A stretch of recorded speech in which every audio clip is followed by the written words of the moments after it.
Hello guys, ജിതനാണ്, your spiritual buddy. നിങ്ങൾ ഭസ്മാസുരൻ്റെ കഥ കേട്ടിട്ടുണ്ടോ? കേട്ടിട്ടില്ലെങ്കിൽ ഞാൻ പറഞ്ഞുതരാം.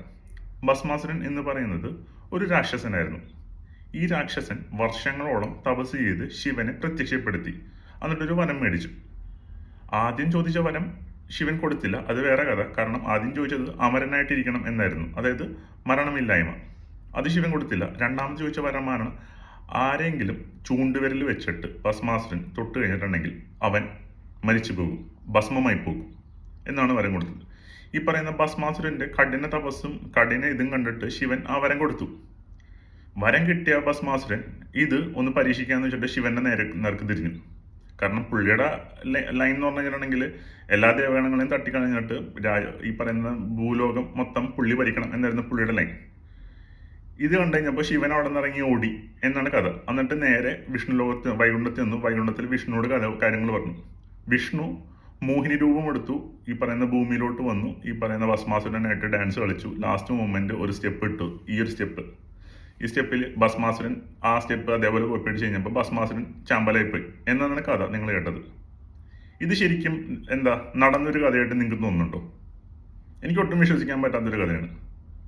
ഞാൻ പറഞ്ഞിരുന്നു മുന്നേ, അതായത് നമ്മുടെ പുരാണാസിലും ഇതിഹാസത്തിലും മാനിപ്പുലേഷൻസ് വന്നിട്ടുണ്ട്. അങ്ങനെ മാനിപ്പുലേറ്റഡ് ആയിട്ട് ഒരു കഥയാണ് ഈ കഥയും കൂടി. കാരണം ഇതൊന്നും ഭയങ്കര ബിസിക്ക് മുന്നേ നടന്ന കഥകളാണല്ലോ ഇതൊക്കെ. ഇതൊന്നും ഒരു പുരാണാസിലോ ഒരു സ്ഥലത്തോ എഴുതി വെച്ചിട്ടില്ല. കാരണം നിങ്ങൾ പോയി സെർച്ച് ചെയ്തോ, അപ്പം നിങ്ങൾക്ക് പറയും ഈ പറയുന്ന വിഷ്ണു പുരാണാസിലും വേറെ കുറേ പുരാണാസിലൊക്കെ ഇദ്ദേഹം മെൻഷൻ ചെയ്തിട്ടുണ്ടല്ലോ എന്ന്. അതൊന്നും മെൻഷൻ ചെയ്തിട്ടില്ല. അതൊന്നും മെൻഷൻ ചെയ്തേക്കുന്ന കാര്യങ്ങളല്ല ആക്ച്വലി. ഇതൊക്കെ ഈ പറയുന്ന പിന്നീട് മനുഷ്യന്മാർ എഴുതി വായ്ത്താരി ഉണ്ടാക്കിയ കഥകളാണ്. അതായത് നിങ്ങൾ ദശാവതാര ഫിലിം കണ്ടിട്ടുണ്ടോ? ദശാവതാര ഫിലിമിൽ ഫസ്റ്റ് കമൽഹാസനും അസിൻ്റെയും ആ ഒരു കാലഘട്ടം എന്ന് പറയുന്നത് റിയലിസ്റ്റിക് ആയിട്ട് നടന്നൊരു കാലഘട്ടമാണ്. അതായത് വൈഷ്ണവരും ശാക്തേരും തമ്മിൽ, ഹിന്ദുവിസത്തിൽ വൈഷ്ണവരും ശാക്തേരും തമ്മിൽ ഒരു യുദ്ധം നടന്നിട്ടുണ്ട് പണ്ട്. അതായത് വൈഷ്ണവൻ ഈ പറയുന്ന വിഷ്ണുവാണ് വലുത് എന്ന് പറഞ്ഞിട്ട് വൈഷ്ണവരും, ശിവനാണ് വലുത് എന്ന് പറഞ്ഞ് ശാക്തേരും തമ്മിൽ ഒരു യുദ്ധം നടന്നിരുന്നു. ആ സമയത്ത് ഏതൊരു വൈഷ്ണവൻ എഴുതി കൂട്ടിയ കഥയാണ് ഈ പറയുന്ന ഭസ്മാസുരന്റെ കഥ. അല്ലെങ്കിൽ നിങ്ങൾ ആലോചിച്ച് നോക്കൂ, ഒരു ലോജിക്കില്ല. കാരണം ശിവൻ എന്ന് പറയുന്നത് the destroyer of the world ആണ്, യൂണിവേഴ്സ് ആണ്.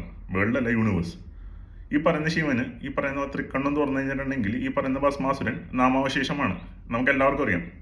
ശിവൻ അവിടെ നിന്ന് എഴുന്നേറ്റ് ഓടി മോഹിനീൻ്റെ അടുത്തിട്ടൊക്കെ പോയി എന്നൊക്കെ പറയുമ്പോൾ തന്നെ നമുക്ക് മനസ്സിലായില്ലേ ലോജിക്ക്. അതായത് ഈ പറയുന്ന വൈഷ്ണവനെ ഏതൊരു വൈഷ്ണവൻ എഴുതി വെച്ചൊരു കഥയാണ് ഈ പറയുന്ന കാര്യങ്ങൾ. അതാണ് ഞാൻ പറയുന്നത്. പുരാണാസും ഇതിഹാസത്തിലും കുറേ മാനിപ്പുലേഷൻസ് ഉണ്ട്. ഇതേപോലെ കുറേ കഥകൾ പുരാണാസിലും ഇതിഹാസത്തിലും ഉണ്ട്.